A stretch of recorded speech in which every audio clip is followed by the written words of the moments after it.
कि हवा इतनी खराब है, पानी इतना खराब है, सब्जियों में इतना एडल्ट्रेशन है, नकली अंडे पकड़े गए, 400 से 500 कुंटल पनीर नकली पकड़ा गया। खाक विकसित भारत की तरफ बढ़ रहे हैं हम। मैं तो बस एक बात कह रहा हूँ कि हवा इतनी खराब है कि लोगों की मौत हो जा रही है। पानी इतना खराब है, आपने देखा भी एमपी में कि इतने सारे लोग पानी पी के मर गए। सब्जियों में इतना एडल्ट्रेशन है कि आज से 10 साल पहले जो हमारे धनिये में खुशबू आती थी, हरे धनिये में, वो अब नहीं आती। हमारे अदरक में जो चरपराहट थी वो अब नहीं है। लेकिन आप अमेरिका जाएंगे, आप यूरोप जाएंगे, आप देखेंगे वहां का अदरक और वहां का धनिया अभी भी वैसा ही है। थोड़े दिन पहले न्यूज आई कि नकली अंडे पकड़े गए। उससे पहले न्यूज थी कि 400 से 500 कुंटल पनीर नकली पकड़ा गया।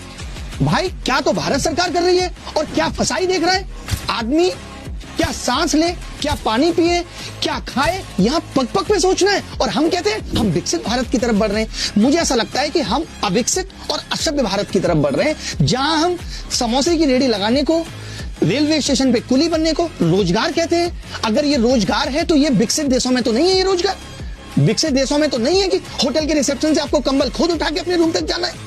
अगर ये रोजगार है तो, और हम कह रहे हैं हम विकसित होने की राह पे हैं। किस एंगल से विकसित होने की राह पे? जहां पे जो किताबें मेरे पिताजी ने पढ़ी वो मैं पढ़ रहा हूं, और जो मैंने पढ़ी वो मेरा बेटा पढ़ेगा। ये हम एजुकेशन सिस्टम को अपडेट कर पाए। जो एजुकेशन सिस्टम 4 से 5 साल में अपडेट होना चाहिए वो यहाँ 15 साल में नहीं हो रहा। हम अपडेशन की खबर ले आते हैं, न्यू एजुकेशन पॉलिसी ले आते हैं, और इंप्लीमेंटेशन के नाम पे कुछ भी नहीं है। सारा गेम तो प्रायोरिटी का है। हम चाहें तो एक देश एक चुनाव आज हमारे लिए प्रायोरिटी पे है, बट एजुकेशन थोड़ी है। हेल्थ का ये आलम है कि भी आपने देखा है एमपी में किस तरीके से लोगों को HIV वाला ब्लड चढ़ा दिया गया। ये हमारा हेल्थ पे फोकस है। आज कितने सारे गरीब लोग सही इलाज न मरने से मर जा रहे हैं। अभी सुनने में आ रहा है कि लास्ट 2 साल में जिन लोगों ने रेबीज की वैक्सीन लगवाई है वो वैक्सीन नकली थी। 4 साल पहले कोविड की वैक्सीन जो जबरदस्ती लगवाई गई थी, आज सुनने में आता है कि उनसे हेल्थ को इतना नुकसान हुआ है। ना हमारा फोकस हेल्थ पे है, ना हमारा फोकस एजुकेशन पे। खाक विकसित भारत की तरफ बढ़ रहे हैं हम।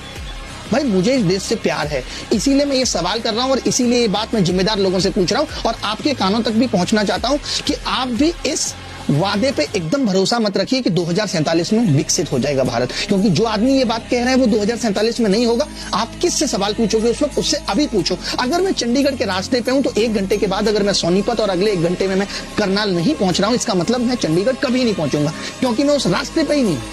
मुद्दा इज दैट